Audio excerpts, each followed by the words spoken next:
Welcome to Spiritual Vacancy. This is a podcast to help fill your spiritual void. We discuss everything from psychic mediums, Reiki practitioners, palmistry, astrology, all the way to aliens and religion. We hope you can join us every week as we dive into topics of the sometimes unknown and, of course, the other side. We hope you enjoy today's episode.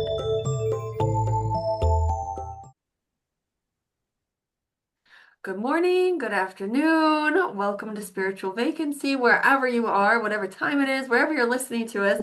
Welcome. On today's podcast, I have my dear friend Susan, who I actually met at my coffee shop. Her and her friend Lori would come in every Thursday morning, I think it was, and would have conversation and treats. And we grew a friendship. And then Susan came to me for a session. And I have thought of her session ever since we had that. And, her story is compelling, her story is heartwarming. And I do feel like her story will relate to a lot of our listeners, especially ones of child loss. So, welcome, Susan. Thank you for coming in and letting me interview you today because you're lovely and it's awesome seeing your beautiful face. Oh, well, you're welcome. I hope I don't shock too many people. If Yeah. you shock, if you shock anybody, it's great. And I do want to mention to our listeners that I have laryngitis this week, so please bear with me on the audio. But even if you shock, it's totally fine. This is what this is about. But you, Susan, just in general, on your story with your husband and your daughter has just touched me so much, and the feelings and the emotions and the roller coaster ride of what you felt and then what you expressed and how you feel has really touched me and made me always think about, you. I even talk about you. I don't tell people, your name, but I tell like how you felt because I personally cannot relate, but I know the listeners that can relate. I feel like this is going to be very healing on their journey as well, hearing you, being able to relate to your story. So, you lost your husband first, correct? Yeah, Yeah. So what can you tell us a little bit about the situation if you feel comfortable? sure. Well, Tom certainly was a robust man. And the morning that he died, he was getting up to play golf. And I was his alarm clock. I never needed an alarm. I was the early riser. So I got up this particular morning and I told him, you've got 15 more minutes. And he started coughing and he kept coughing and coughing and he had a CPAP. So I told him, oh, you've got to have, water in your line. So he disconnected it like he would do. Doesn't get up, just disconnects it, shook it, and then continued coughing. So I said, well, if you're going to keep coughing, you're not going to be sleeping. You might as well get up. So I reached over to turn off his little machine and he sat up, and the minute he sat up, he said, I can't breathe. And I'm going, what do you mean you can't breathe? And he had a look of panic on his face, and he went to grab his mask like he was going to take it off. And I'm pushing it on back on him, and I'm turning his machine back on and turning up the O2 full, and then climbing over him to get the phone. And the reason why I had my cell phone was because our daughter was in hospice and not doing well. And I was always waiting for the phone call from her husband. So I was able to dial 911 and I'm screaming at the operator, telling her I'm a nurse. My husband is in cardiac arrest. And I can hear her. Does he have a pulse? And again, I'm screaming at her. Mhm. I'm a nurse. I know what I'm doing. And again, my phone is on the bed, and Tom is now trying to stand up and panicking like a person who would be drowning. Like you're trying to get above water to take a deep breath. And I'm pushing him down. About 15 seconds went by and he collapsed on the bed. And I knew, that was it. And again, I'm screaming at the operator. I'm going to start CPR as soon as I get him on the floor. And he's a big man, 240 pounds. So I have to grab him by the ankles, have him plop on the floor. And I'm thinking in my nursing brain, that's going to be the cardiac thump. This should trigger a breath. Mm-hmm. And it did not. So I'm positioning him, getting him ready, starting CPR, and screaming, "You cannot be doing this to me. You have to try." And again, 10 minutes before the first responder came, and then we set him up on the AED, and we could see, we call it PEA.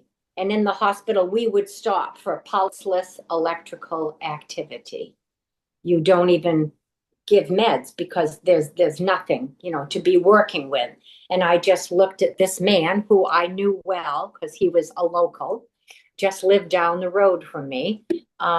And I said, "Danny, we are going to continue." I said, "I've started this. We're not stopping till advanced EMS comes." And they did their thing. And, after 50 minutes, I called it. Oh, I said, wow. I said, God forbid he recover. It's been so long that, he would not want to be here. So I called the code and we stopped.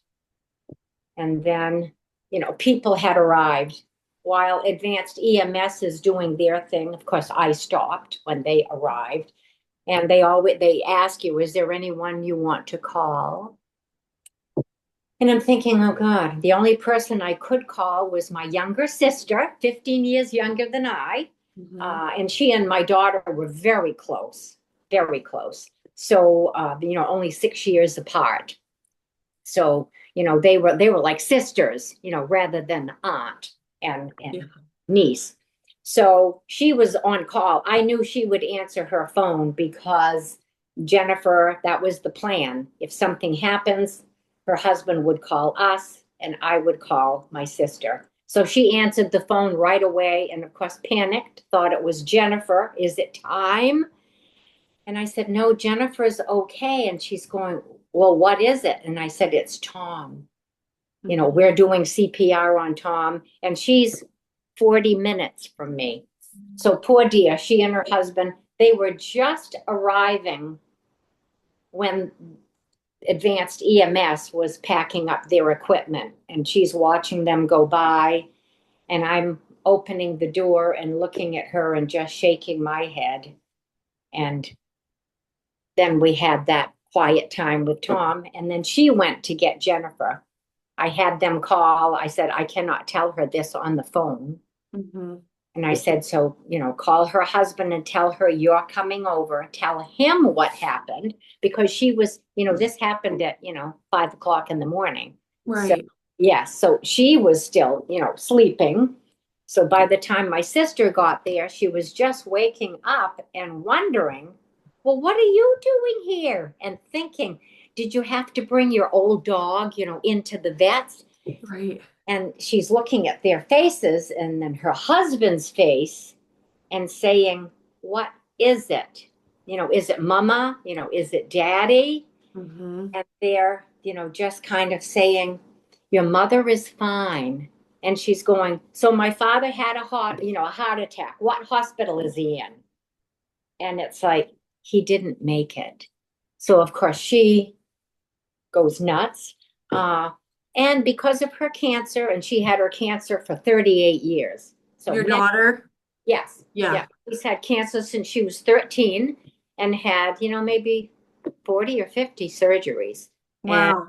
That's a yeah, lot. So oh, yeah. you and Tom always thought, or kind of assumed, I guess, that your daughter would actually pass away first. Oh, yes. And even and our son too is disabled. And with his disorder, it's like we always knew that potentially, if we didn't die in a plane crash, that we would bury our children. So Right. we were always we were always living on that banana peel, so to speak. You're straddling that fence. And every Yeah. time Jennifer would get sick, she would look at me and I'm going, "Well, we'll just have to wait and see. And we called it our diet plan. This is just the diet plan, Right. for the 21 days, we we'll have the inconvenience of being on a diet. Right. And each time, she recovered. And sometimes she had to have chemo, sometimes she didn't. The chemo years, were awful. That's a long time. That is a very long time Well, from 13 to, you said 38? well, it was 38 years, but she Oh, died at 38 years. 51. 51, I'm sorry, So 51. yeah, That's a so long she time was, though. yeah, 38 years is a very long time to deal yeah, with to, cancer and to surgeries. live in that Yeah, jump bag. It's the jump bag, you know. right. And when her cancer came back this last time, when she went on hospice, and she called and said she had just come back from Boston. And her checkup, was not good. The cancer had come back, and it was back in her lungs and some other places, she said. Uh, and that they could not do anything. And that would like set us back, because there's always, every time her cancer came back, there was always a plan, a surgery. We can do this, we can do that. And after your surgery, there's a new protocol. So we always had a plan. Mm-hmm. And this time, the, the plan was hospice. Yeah. And then she's saying, well, Mama, what do you think? And I'm going, well, I wasn't prepared to hear that. I said, we've always. So it was always having hope, and now we had to prepare. Mm-hmm. And her preparation and ours, even though we were always preparing, this was like, oh, I don't, it's like, wow. Was Uh, this all like right after Tom departed? oh no, I think Tom's, not that I guess you would say I'm not a hard-hearted Hannah. That colloquialism. Such a hard-hearted Hannah. Uh, Right.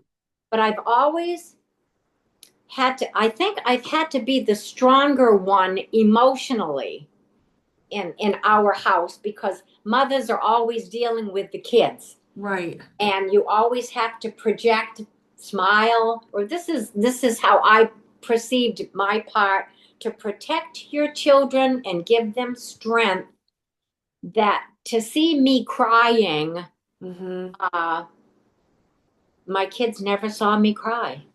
I would always, I'm crying in the shower. We'd go on walks, and Tom and I, and I would be crying. Maybe Yeah. my neighbors would see me crying, but not my kids. Right. My kids.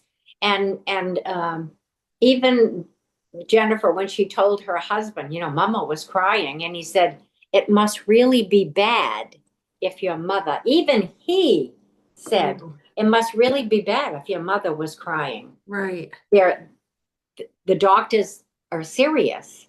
Right. You, Yeah. you will die this time. There's no plan. So when Tom passed away, right? And Yeah. and that was actually, that sounds like pretty traumatic, like what you went through, but with your nurse background, that must have helped you get through that because I feel like most people wouldn't know what to do in that situation or to start the chest compressions or be like, I don't feel a pulse or all the things that you had to experience. And it's actually your husband. It's Yes. not a stranger. It's somebody you No. love. And that, again, and I've never done CPR on a person outside of the hospital. I worked in the emergency room, I worked in the OR, special procedures. So I worked in places where it was common practice. And in all the hospitals, the rooms, they're pretty much set up the same way. And as I was kneeling on the floor doing Tom CPR, and again, when you do it in a professional setting, you have your position of choice, let's say. Mhm. I'm on the right side, I'm on the left side. So normally I would be on the patient's left side because that's where I work best. So when I was positioning Tom, it was my position of choice.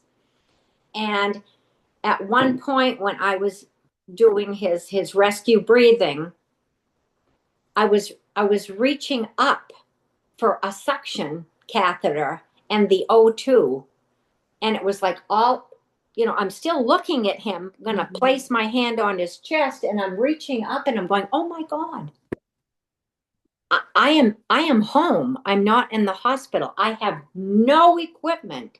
Mhm. And that it gives you certainly anxiety and more stress and thinking, and I'm thinking to myself, holy shit, Mhm. this is real. And I don't have my team, I don't have my equipment, and it is up to me. And I'm still screaming at At the operator? the 911 operator. Because she keeps saying, hey, can you feel a pulse yet? And I'm, shut up. Oh, what I'm doing.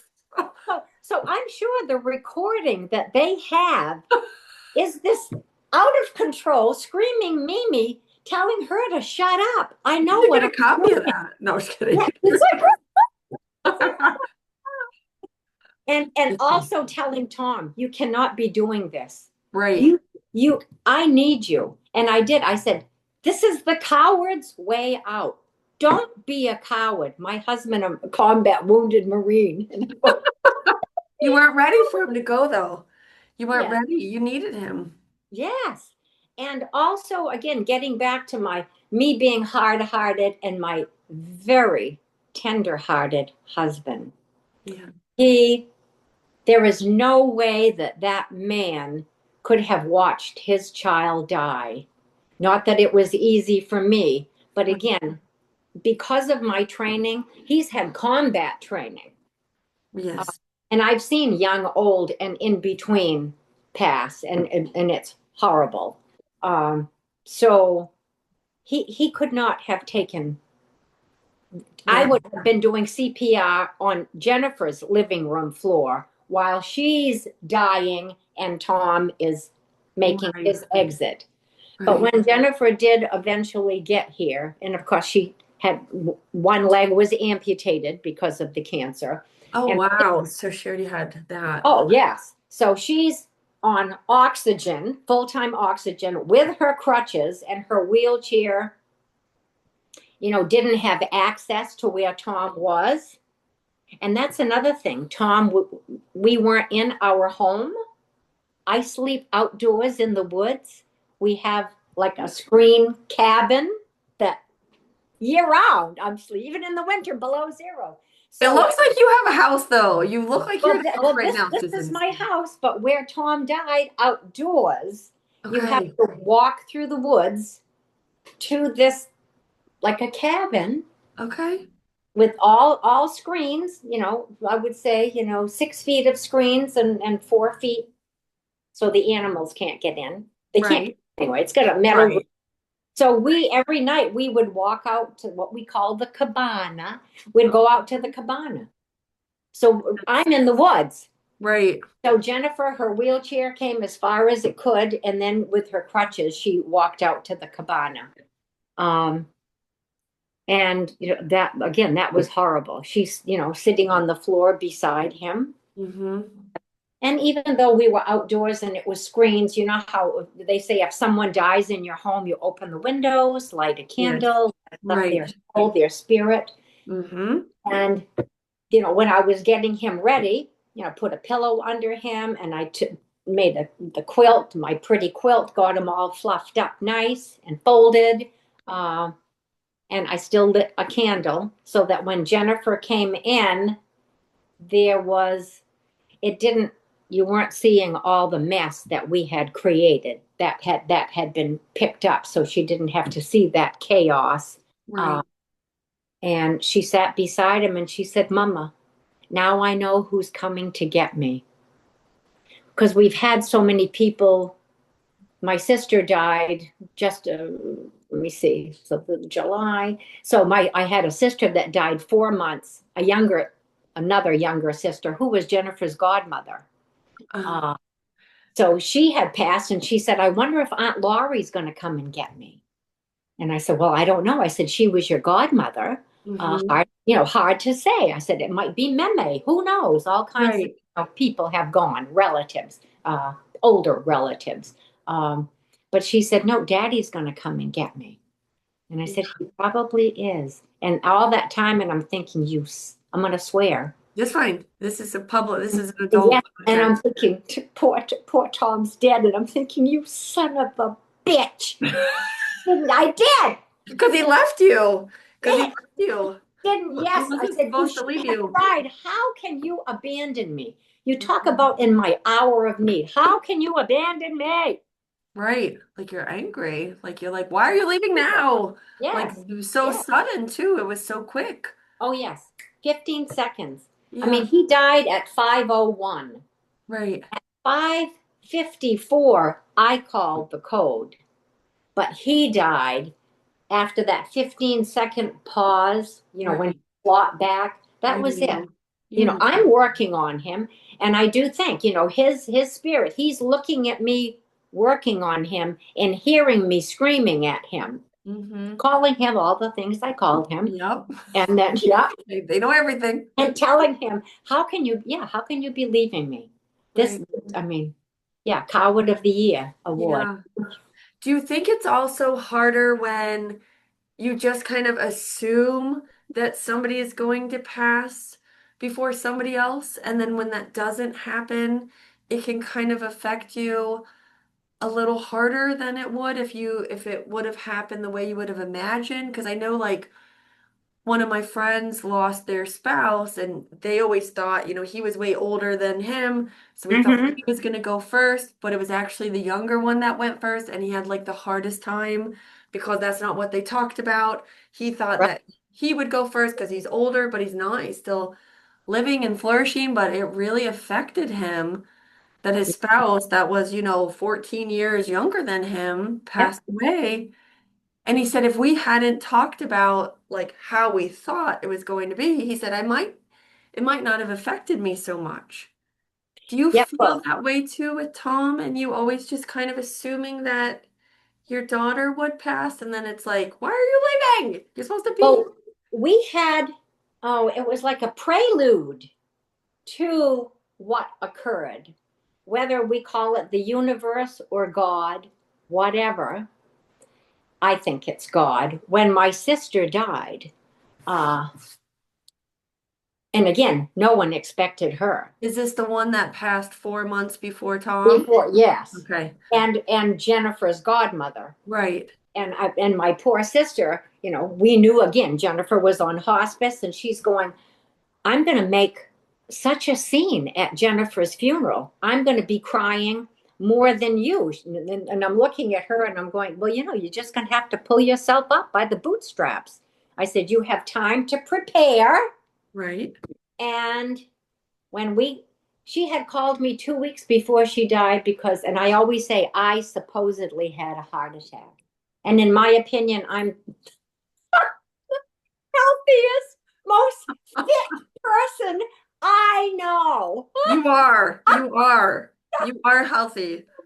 So when I had my heart attack, my supposed heart attack, and my troponin was up, I mean, I could look at all the labs and go, oh, yeah, it's a heart attack. No damage, no blockages. I mean, no nothing.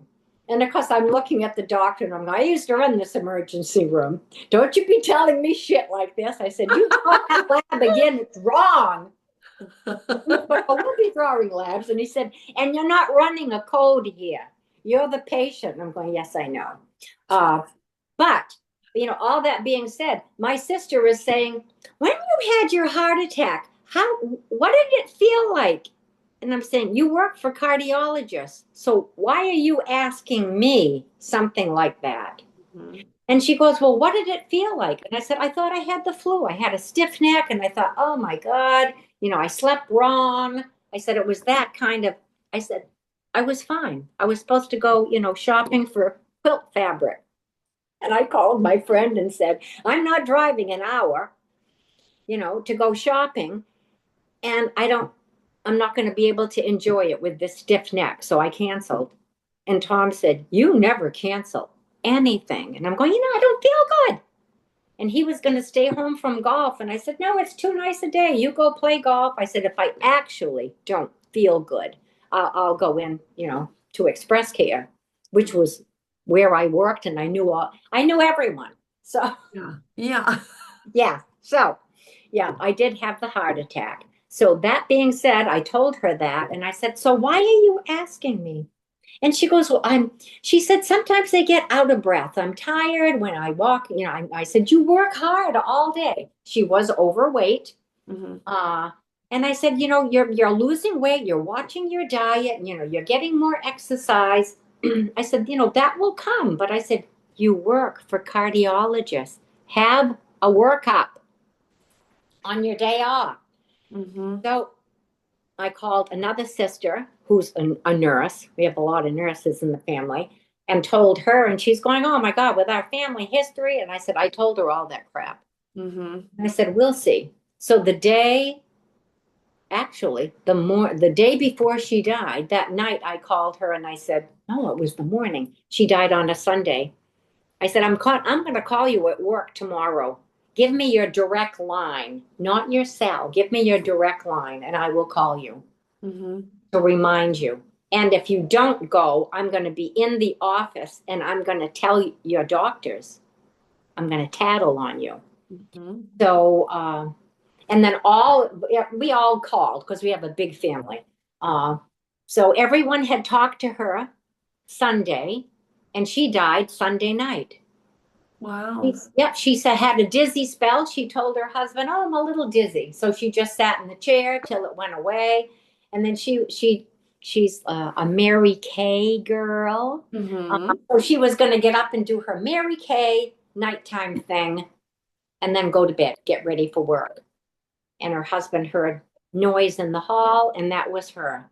And she died in the snap of a finger, just like Tom. Wow. So that was the prelude that the universe gave us. Right. And everyone goes, and she was afraid that she was going to make a scene at Jennifer's funeral. Right. I'm Right. going, yeah. So I told Jennifer, I said, Jennifer, I said, Aunt Laurie died before you.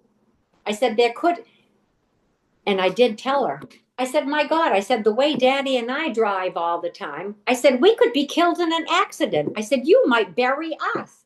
And how would, here, poor thing, I'm going, and how would you feel that you outlived your parents? And you're going, Ma, that's terrible. Right.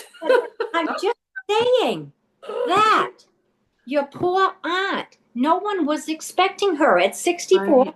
She was getting ready That's to young. retire. She was going to work another year. Mhm.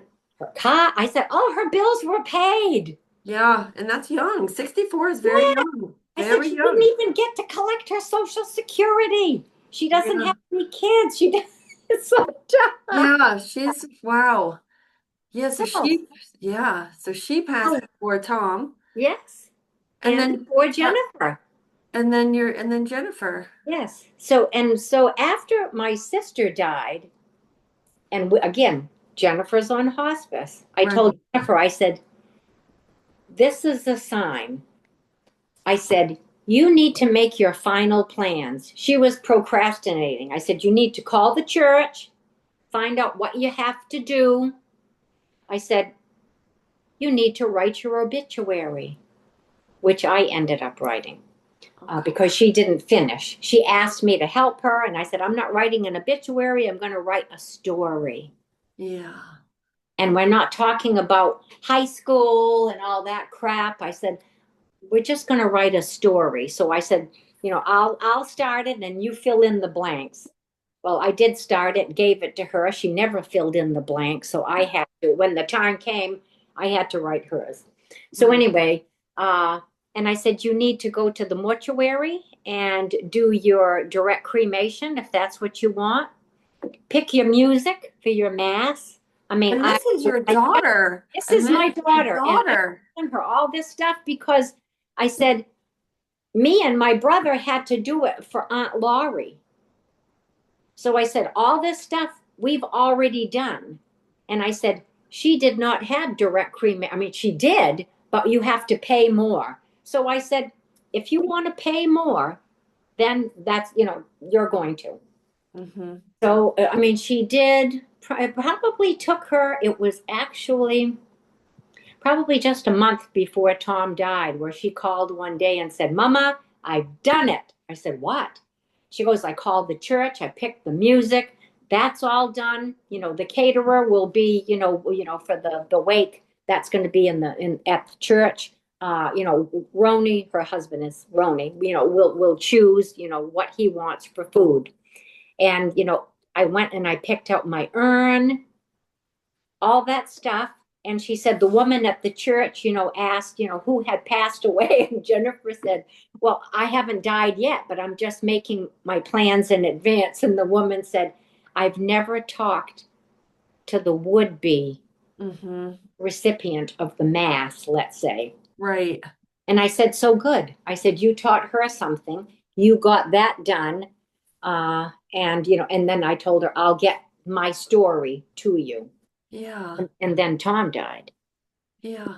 And but after my sister died, I remember telling Tom, we need to get all your stuff together.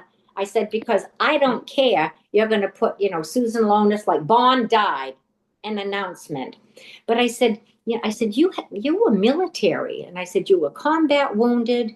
And I said, I think you should have, an obituary.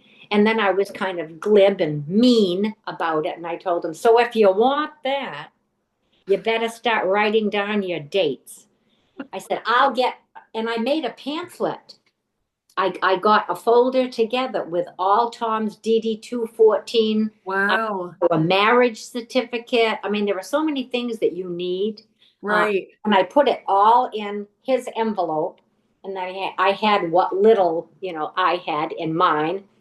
I had already written Christopher's obituary several years ago because I was so afraid if something happened to Tom and I, no one would write his story. Right. And because he didn't graduate from high school, summa cum laude, get married, college, Christopher's, his gift to the universe was different. Uh, he's the angel on earth. Yeah. And people, can identify that. So his stuff was done, but Tom's wasn't. And my sister's death may have been that prelude that helped me more than I knew. So Mm-hmm. that after Tom died, and I remember telling my sister, the younger sister that showed up, because I'm thinking, oh my God, after they took him away, I said, I've got to call Social Security, I've got to call the VA, I've got to start. I knew all the things I had to do. So my professionalism hat goes on, and that suit of armor that you have to wear that you can't. And again, this is just the way I felt about myself. I mean, I was screaming and hollering and crying and whatever. But then it's like I have to step up to the plate Mm-hmm. and get all this stuff done. And again, write that freaking obituary of his that I was so mad that he didn't get all the dates. And I had to call, his brother and sisters, and they were all saying, Jennifer's gone. And I'm going, no, Jennifer's okay. I said, but, your brother, Tom. And they're going, oh, and again, they're thinking he had a heart attack. And I Right. said, yes, he did this morning. And I said, he did not make it. And of course, they're all, Right.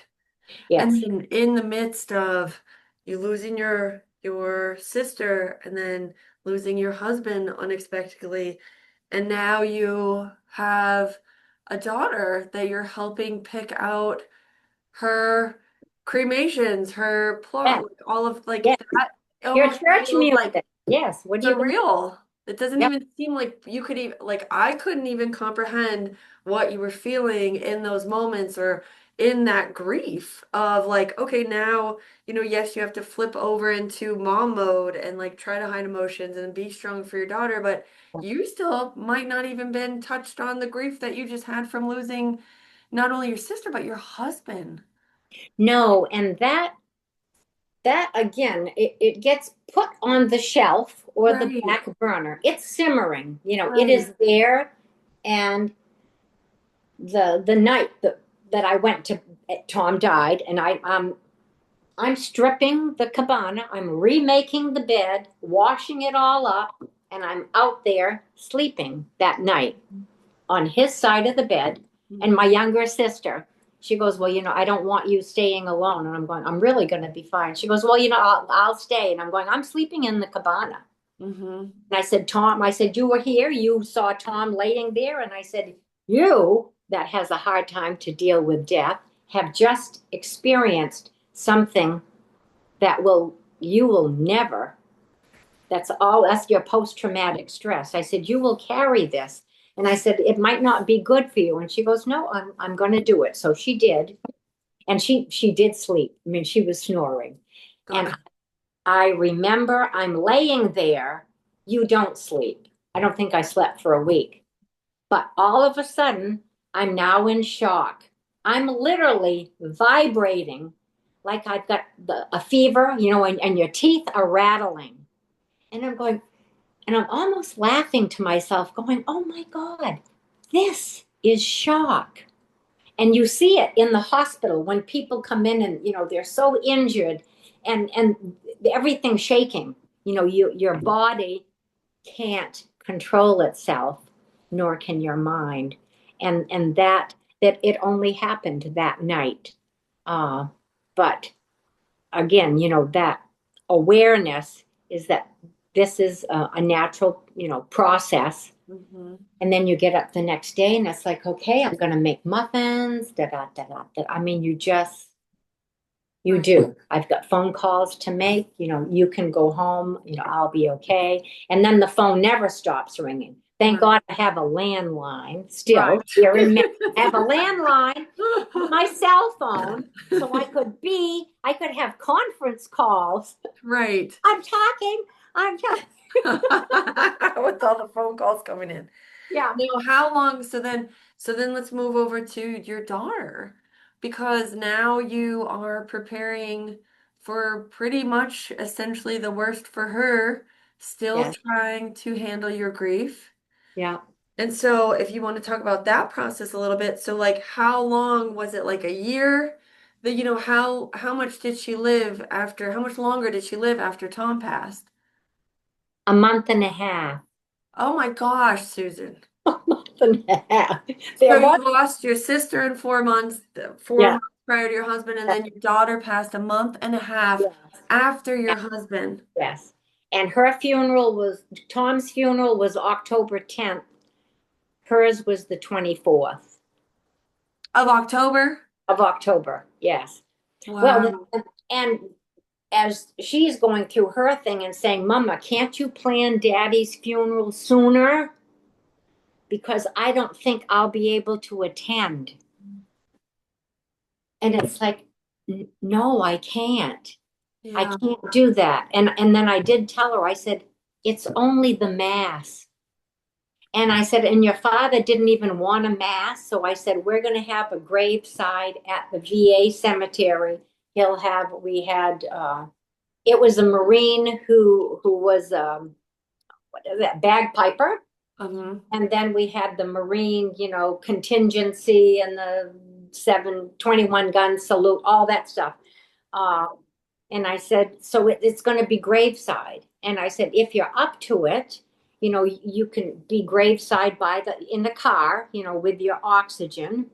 Again, if you're up to it. Right. But, and when I told her what the date was, and she died October 1st. So, and she had 4 days. So September 28th, I got a phone call from her panicking. Ma, I can't breathe. Ma, I can't breathe. And I'm going, where's your husband? Tell me what to do. And she didn't want to worry her husband. So Right. she's on the phone asking me, and I'm going, you need to take your medicine. And she didn't want to take like full doses. Mm-hmm. What we called, it's your death box. When you're going to die, you've got your morphine, your Ativan, everything's, liquid under the tongue.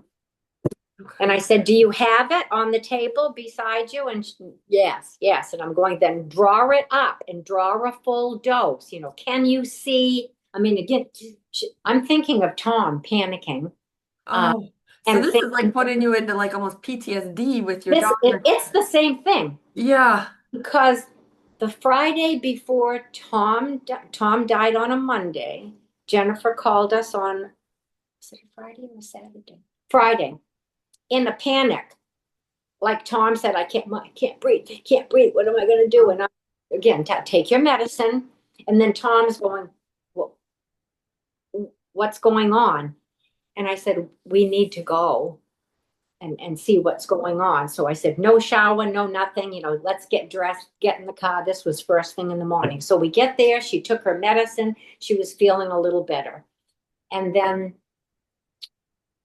her husband came in and he's like, oh, what are you doing here? And Jennifer's shaking her head like, don't you be telling him. And I said, well, because we're lying. We Right. we just came in town early, we're going to go to breakfast. And again, and I'm looking at her, and we just thought we'd come for, just I said, we're just stopping in, so you don't have to put the coffee on or anything. So he went back out, and we finished our visit, and I'm looking at her and I'm going, you need to tell him that you had a bad spell. Things are getting worse. So, you need to be getting him ready. So Mm-hmm. we're leaving, and I gave her a hug and a kiss goodbye. But as I was coming in town, I called my younger sister and said, she's having a bad spell. Tom and I are on our way. I said, she's not dying. It's just a bad spell. So this is prior to Tom passing then. Yes. Well, just a couple of days. Oh, okay. So Yeah. just a couple days Yeah. prior to his A couple of passing. days. Gotcha. So for that episode. So we're Right. leaving. I kiss her. My sister's coming in. Tom bends over, gives her a kiss goodbye. I'm on the porch and I hear Tom say, I love you. And because she says it back. And my husband was not, and I love you. That's public for him to Mm-hmm. say that with people coming in and whatever. And it gave me pause. And I'm thinking, he's scared. He thinks that she's going to die very soon. Mm-hmm. So we're leaving, and I'm not saying anything to him about what I heard. It was almost like it was too private for me to invade his thoughts and make him say something that he didn't want to say to me, like, I'm scared. Right. So I said, it is getting close, honey. And I said, she's going to have to use her medicine more, and everything's going to be more taxing on her. So, we need to be ready. So, all of a sudden, Yeah. it's Tom dies. It's almost like he And knew to say I love you to her, because that would be the last time she would hear that from him. yes, And then he needed to pass away to greet her to the other side with her only being a month and a half after him. yes, And yeah, it's like his soul knew, he might not have actually known, but his right. soul knew, his subconscious knew that these things, because as you're talking about, it's like, wow, that is really like, if he's not an I love you guy and he says that, Yes. just a It couple just, of I days. have the chills. I That's have him, Susan. That's him and Jennifer standing around you, like, enjoying you are talking about them, today. And then I want you to kind of talk about how it made you feel, because we've talked about this with, religion or things like that when you lose a child, and especially your child battling so much in her life, like not having an easy life and never really getting better. no, And like, why? So how did that make you feel losing her after the battle that she fought and your religious background? yes. I mean, I can't describe the anger and slash disappointment. And it's not that I think that I, I as a mother And Jennifer, as a sufferer, deserved better. And then I have to tell myself, in order for me to accept, and I can acknowledge, I'm still not in Kubler-Ross's accepting. I'm so far from acceptance, but I can acknowledge, uh, I'm just like, beyond, because of all her suffering and not having the life any parent wants for their children. I mean, her husband was a gift. I Hmm. mean, for 25 years they were married, and 9 months after they got married, she had her first big lung surgery. So his 25 years, their 25 years together was always a struggle. We were always there to help, but still a struggle. So when she's dying, uh, and her death, it was a horrible death. And again, I've seen a lot of people die. And I had one of my nurse friends that worked in surgery with me in recovery room. I said, Jane, I need you here. And she took time off from work, took 4 days for Jennifer to die. And the younger sister, Hmm. afraid of death, is there for 4 days with her husband. Her husband was support for Jennifer's husband. And it took the four of us, actually three girls, two aunts that showed up also, round the clock to maintain her, because she wasn't ready to die. And she thought she wanted to be alive. I'm That's telling so you, young. she just, and I kept telling her, I said, you don't have to worry about your husband. I said, you have two aunts here, and Jane and I, and I'm listing all these people that are here, because she's in her, drug stupor when she'd come to, and struggle, you know, we're always reinforcing, we're here. Yeah. We are going to take care of your husband. You don't have to worry about him. And again, respiratory deaths aren't nice. And she had asked me just maybe a week before she actually died, Mama, do you think Daddy was afraid to die? Oh, Did he know? And oh, that breaks your heart because you know she's already. I mean, yeah, can you imagine like, you know, not to interrupt you, but like for someone to be her age, she was 51, yes, to have to plan your own funeral, to go to your grave, and like we worry about the most, oh no, I had a bad day, or oh no, somebody cut me off in traffic. And like your daughter has been through straight up hell yeah, on earth and then planning her own funeral. yes, yes. And then asking me, Yeah. do you think Daddy was afraid?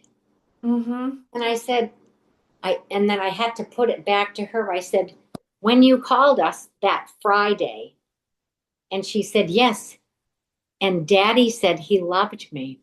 She said, I thought, and I'm going, I know exactly what you're going to say. I said, it gave you pause, didn't it?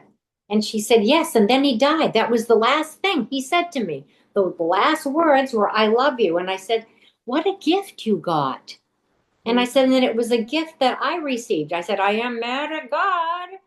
I said, but his gift was not the real gift I wanted. I always go back to that. But, Right. but I did tell her, I said, it took 15 seconds for Daddy to die. And I said, in those 15 seconds, I was there. He knew I was there. I told him I was calling 911. He knew I was a nurse. And I said, I'm not saying that I'm the greatest gift, but he knows that I can keep my head about things. So I said, I think he felt safe knowing that I could take care of him. I don't think he knew he was dying in that instant, but Right. if he was afraid, he wasn't afraid for long, because all of a sudden he's going, Susan knows what to do. Mm-hmm. and then he died. Right. So I said, That's and she good. goes, but then she's asking me, well, how do you think I will die? And I Oh, said, ideally, I said, only because of what you tell me, the way you wake up in the morning almost panicking because you can't catch your breath, that when you're sleeping and you're not moving and your body isn't requiring anything but the oxygen because you're not doing anything. And when you start to move and wake up, your body needs more. You can't catch your breath. I said, I would like to think that your brain isn't getting enough oxygen at night because your lungs are getting sicker. So maybe your brain is just going to say, I wish I could have more oxygen. And because I can't, your kidneys aren't going to be working. And then your heart's tired and that you're just going to go to sleep. I said that it might not be that way, but I said, I would like to think that it would be that way. yeah. And again, the anger. I'm so pissed off as I scream at you up there uh, that it wasn't what I described. It was a horror. It was Tom drowning for 4 days, 4 days round the clock. I'm so Pissed sorry. off. I'm so mad. Yeah. So mad. And that's your daughter. Yes, Your baby. yes. My sister's looking at me. This is how people die. And I'm going, no. And then my friend is looking at me and, whispering, and I'm going, no, I've not. And she's saying, I've never seen this. And hospice, as wonderful as they may be, I could teach them a thing or two. Respiratory deaths are not a cookie cutter approach. Yeah. If you have physical pain, you can uptund, you can give enough medication to a person to put them kind of in a drug induced coma, still breathing, but you're not killing them. And I also told Jennifer, I will not give you a fatal dose. I can't do that. I can't. I Mm-hmm. said, if you've talked to your hospice nurse or you've talked to your husband, whatever, I Right. can't ultimately do that for you. Right. And she said, but you won't let me suffer, will you? And I'm going, no, I'm not going to let you suffer, but I can't give you a fatal dose. Right. And then there came a time when, we're giving her medication and it's not working. And she's drowning. She's out of control. It takes 5 people to hold a one-legged person Wow. down out of this panic, can't breathe type thing. It was like we were holding her down underwater. Wow. She was so strong. And her husband's looking at me, can't you give her more? I said, I've given her the maximum. And Yeah. he said, then give her more. And it took him to hold her. So I'm drawing up more morphine Right. Oh, yeah. and ended up, it was like a total that it should have killed her and it didn't. And at that point, I'm thinking, I'm giving her a fatal dose. This is it. I'm killing my daughter. I'm so mad at you, God, for making me kill my daughter. But I'm now willing to do it. And it didn't work. And then I'm thinking, well, I can't even kill her. You've prevented me from killing her. And we have to watch her suffer. It was terrible. Yeah. The worst thing. I And can't then even. when she finally did die, um, that came peacefully. The cat, her sick cat, was looking at the stairs. I think I told you that Mhm. because I had run upstairs to get chapstick for her. And when I came downstairs, Tom called my name. Mhm. I heard him just like you're hearing me. And Mhm. it was shocking because I felt like I passed through him. Mhm. All I heard was Susan, but it was something I went through. I told my sister, and she goes, "Are you having a heart attack?" And I'm going, "No." I said, "I just," I said, "Tom said my name," and the only thing I could say to her is, I said, "I walked through my name." It Uh-huh. was like breath that I went through. Yeah, because it was him. Yes. And Uh, then the cat sitting there, and my sister is going, "What's the matter with the cat? Is there a mouse on the steps?" And then my friend Jane is saying, "It's time." And my sister's going, "Time for what?" And I'm saying, "Tom's here." And I said, "He's come to get her soul." Yeah. That was it. That was it. And her bloated, and she was bloated, this manatee of a body. And within 3 minutes, because I took pictures of her before Mhm. and after she died, Mhm. and she looked like a Hollywood actress told, "Turn your head to the side and pretend that you're dead." All the swelling went away. The, Wow. the softness in her face, it was like, oh my God. And we were all, after we're hugging and crying, and then we're looking at her, and her Hmm. husband is going, "She looks young, not this suffering person." He said, "She looks like she did on our wedding day." And we're Wow. all looking at her, and I'm going, oh my God, she does. So I wrapped her up, with her quilt.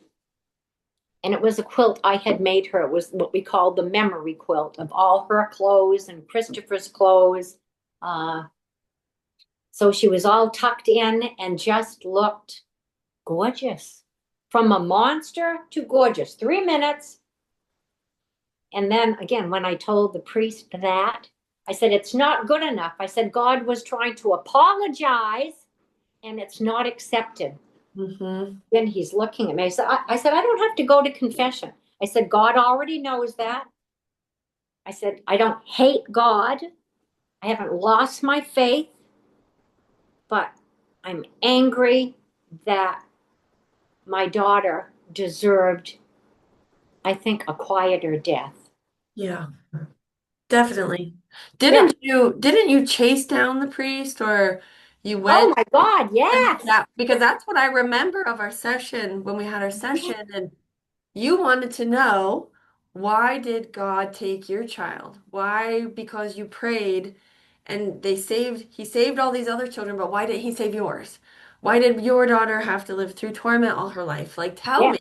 And I remember that. I remember you telling me that. yes. It's ingrained in my memory because of that And yeah, pain that I could feel. yes. You did that. Yeah, and Jennifer wanted to talk to the priest. And this was a new priest. And a lot of my cousins that live on the coast, this was Father Patrick, they said what a fabulous priest he was. And they felt so bad that they were losing him. And he was coming to the Waterville area. And I'm going, well, he's at my church. I said, "That's Father Patrick." And they're going, "Yes, that's our priest. He's wonderful. He's wonderful." And I said, "Well, I'll be calling on him because he'll do Jennifer's last rites." So, yes, I would say not quite, almost the day before she died. Yeah, it was a horrible day. And then she was kind of comatose. It was after that horrible episode when I tried to kill her and it didn't work. Yeah. And the hospice nurse came and I said, "I've been calling the priest for days." And I said, and setting up an appointment. I said, "And Jennifer's husband called the priest. He needs to come here. She wants to talk to him. She wants the last rites. And it's not so much that she wants to go to confession, but she Mhm. wants to talk to him. She has questions." So finally, she's dying, and it was a Saturday because Jennifer died Sunday. So Saturday, the hospice nurse comes and she's resupplying us with more medicine because I used it all in my attempts. Uh, Right. and I told her, I said, "What the hell is hospice good for?" I said, "What about the spiritual aspect?" I said, I did say, I swore, goddamn. I said, "I can't even get the goddamn priest to come here and give her friggin' last rites." And she's looking at me, "What do you mean?"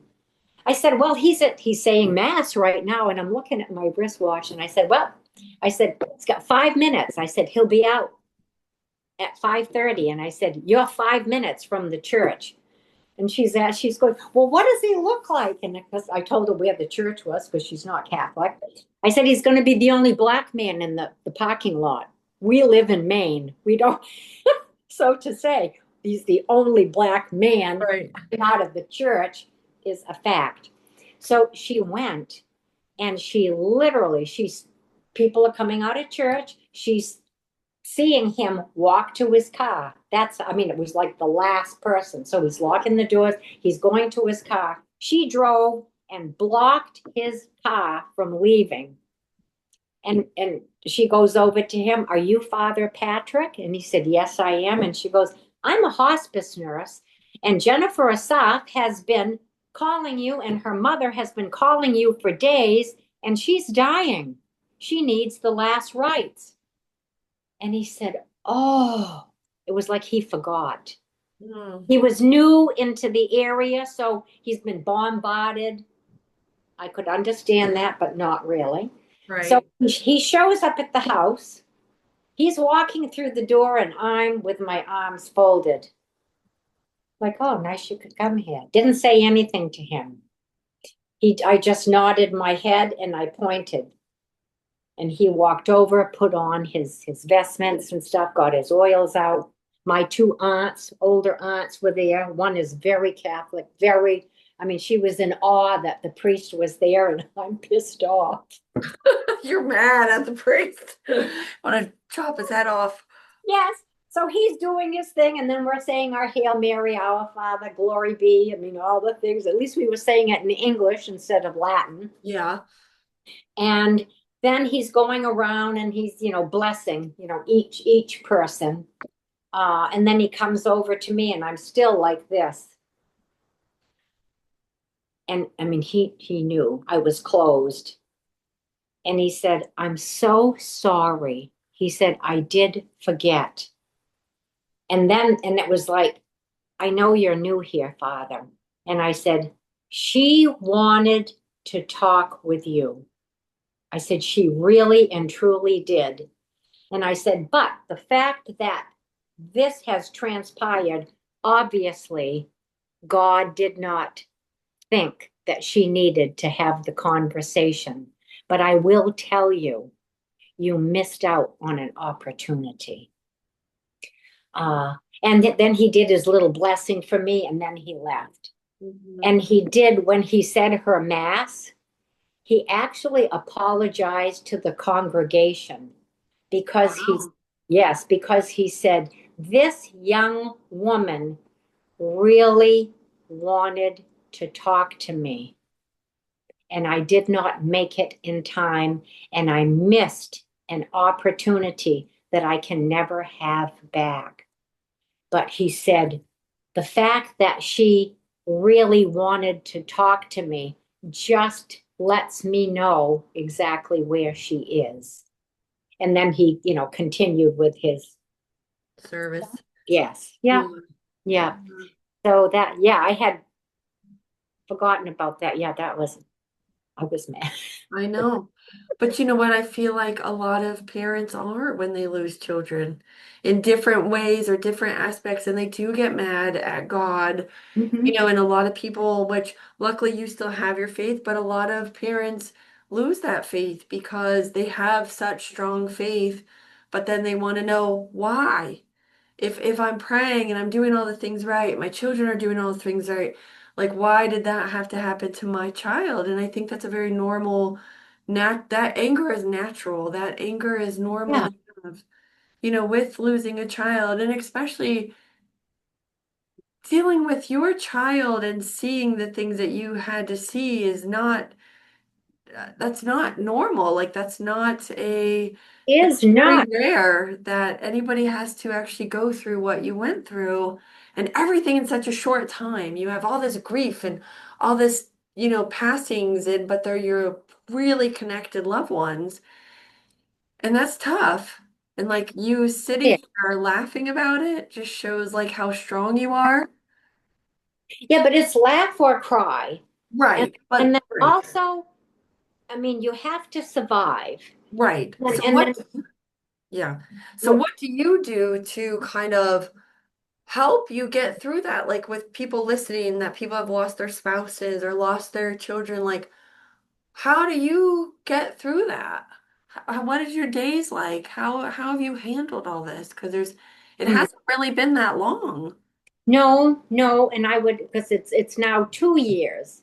Last year, when I went to, because you go for your yearly checkup. So Right. when I went to my cardiologist, I mean, was last year when I talked to him, he was more shocked than I, because he knew Tom, and certainly, of course, knew me. Right. And when because they ask you your history, and tell them, oh, I have a lot of stress in my life. I've got a son that's in a nursing home, a daughter that's on hospice, and because they look at you, and I'm going, it's stress is my life. Yeah. And then again, when I tell them, stress can kill, uh, Right. and it can give you the heart attack without blockages also. So, and I understand that as a medical professional. And then I also remind my cardiologist, I said, I was never supposed to have the heart attack, because, it's like everything was, perfect on me. And then the universe goes, well, Hmm. and then I go, yeah, stress can kill. So, Hmm. Yes. but yeah, but I do keep myself busy. I would have to say that the things that used to really make me happy, I still do, but I don't have joy in doing them. And I think whether or not Tom actually was proud of me, even though he'd say, oh, that came out really good, because I would ask him, oh, did you have a good day at golf? I really didn't care. No, golf is boring. Did you have Right. fun with your friends? I don't care what your score is. Did you have fun? That's Right. all. You had a good day. Uh, and because everyone says, even a bad day on the golf course is a good day type thing. Right. Type thing. Right.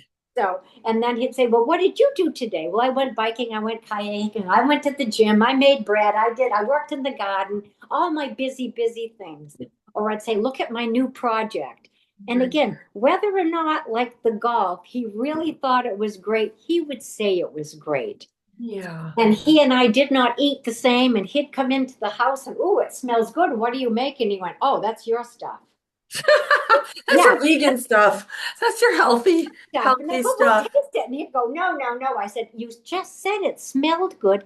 Taste it. No, no. And it would be like I tried to poison him. So the nothing things that used to give me joy, because they're not shared, tend to be not as colorful, let's say. And Yeah. I have to pretend that they're as colorful as they are. And that's hard. So again, getting back to the cardiologist, I told him, I said, the first year was the year of shock, Hmm. not just the one moment of rattling. I said, that was the year of shock. And I said, this year is the year of it really did happen. I'm not accepting it. I'm acknowledging I'm in a shit mess. And I mean, I can manage things, but it's this is the shit mess. Right. And I'm selfish because I want more. Hmm. So I wanted Jennifer to have, let's say, the perfect death, a quiet passing. Didn't get that. Tom's not here. Christopher's not going to walk anytime soon. And he's always sick. Just got done a bad spell with him in the hospital, but he's good today. Good.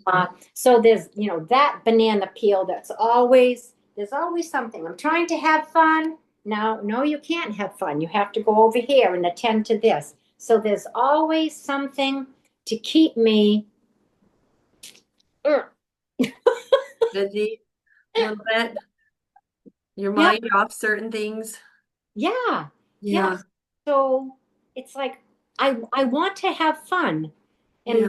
I'm a very highly functional, depressed person. I don't take any for it. You Right. cannot take a pill Right. I need a lobotomy. I need somebody else's head. And on yours.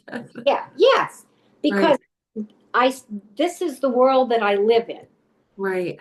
And prior to all this, and then even now today when I taught my yoga class, I told, I'm always trying to give something, philosophical.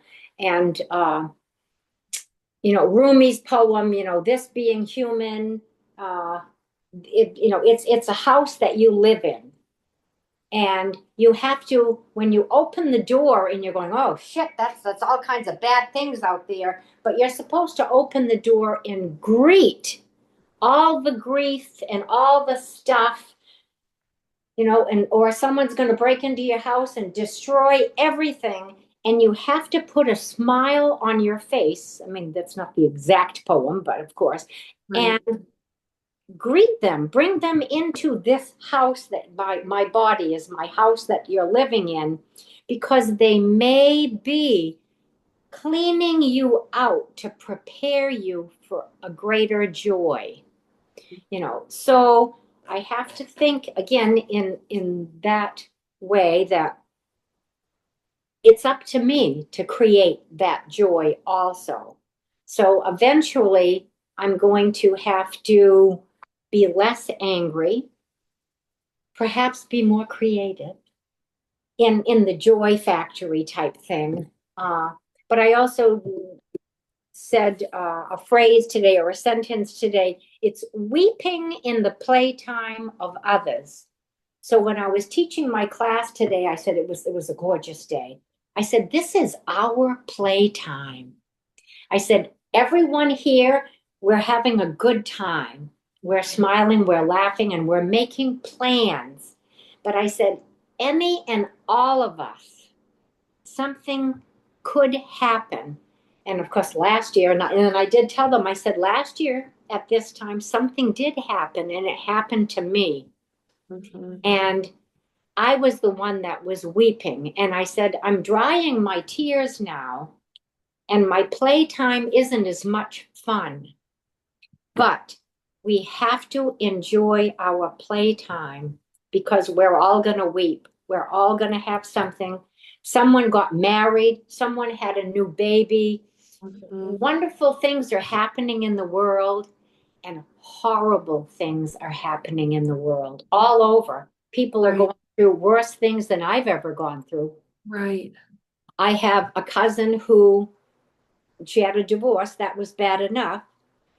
One of her sons committed suicide, literally slit his throat. So he Oh, was very successful. And then a year later, one of her younger sons, within half a mile from his house, fell asleep at the wheel, had a car accident, was trapped in his car, and burned. wow. And then at Wow. That's his crazy. funeral, my aunt, one of my aunts that helped me with Jennifer, 1 month later, she died. Wow. So A we lot. we have this circle of Yeah. Of stuff. grief in our family. Yes. And Lots of and grief. she and I talk, and she said, I'm just trying to keep my head on straight. Right. I said, well, you're in shock. You've lost two sons and your mother Yeah. I in a couldn't even very imagine. short period of time. Yeah. And you can kind of Yes, relate. and yes, so when she and I talk, again, it's like, we don't have to use a lot of words. Right. And she's been gardening and doing things. She goes, I'm just keeping myself busy. I said, yep, and you can pretend all you want, because and you have to smile. Mhm. You really do have to smile. Yeah. People will, if you're crying all the time, people don't know what to do with tears. It makes them uncomfortable. And unfortunately, sometimes it's up to us in our hour of grief that we're consoling somebody else. Mhm.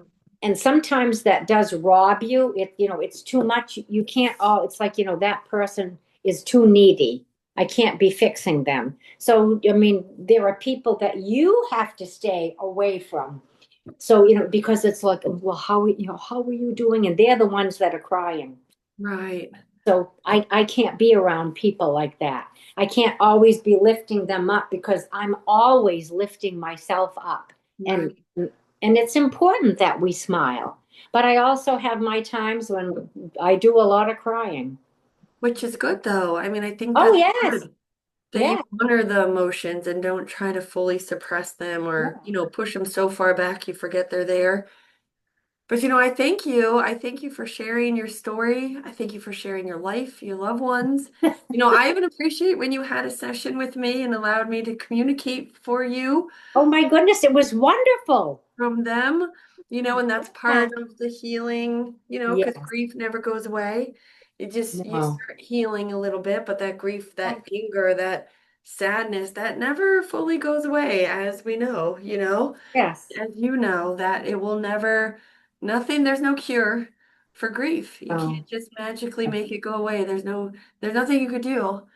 And so I just appreciate you because I feel like people that are listening will be able to relate to how you feel, your anger, the whirlwind, the trying to keep the head on straight, trying to, figure out what it is that you like. And I think a lot of people are going to relate where the things that you used to do don't bring you joy, even though you still try to continue to do them, but you're missing your loved ones in that aspect of things yeah. that you love, things that you Yes. do. Well, I talk to them daily. Oh, they hear you. You Oh know yes, that. yes. You know they hear you. You know they're all around you, Susan. Everybody's around you. But I just thank you for sharing your story, being vulnerable, and letting people know that they're not alone. Because hearing your story, I mean, you went through so much in such a short period of time. But Yes. then you also had to watch your daughter pretty much slowly die from the age of Yes. 13 all the way to 51. Yes. She could never catch a break. And then you also have another son that's disabled, that's in a nursing home, where it's Yeah. like both of your children have ailments. Both of your children did not have a normal life. No. Pretty much been a caretaker your whole life, not even, with your career, but with your children. So it just was never ending. And Yes. then you went to almost nothing. Yes. The people you were taking care of no longer needed your care. Oh, I know. When I had to have the will and the trust for Christopher rewritten, because Mhm. the lawyer's saying, "Well, this is all set," and I'm going. The unfortunate thing is, I said everyone on the trust is dead except me, Right, right, and I said I have to come up with new people in the plan, and I don't know who because they're right. dying left and right. Yeah. I'm so sorry.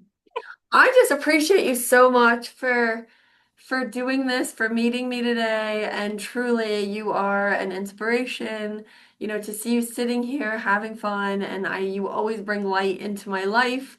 Every time I see you, every time I talk to you, you are a ray of sunshine even through everything that you've been through. So I just thank you. I thank you for sharing your story, and I hope everybody that listened in today, enjoyed listening to her life story as well and what she went through. And to all the men and women out there that are listening that can relate, know that you're not alone.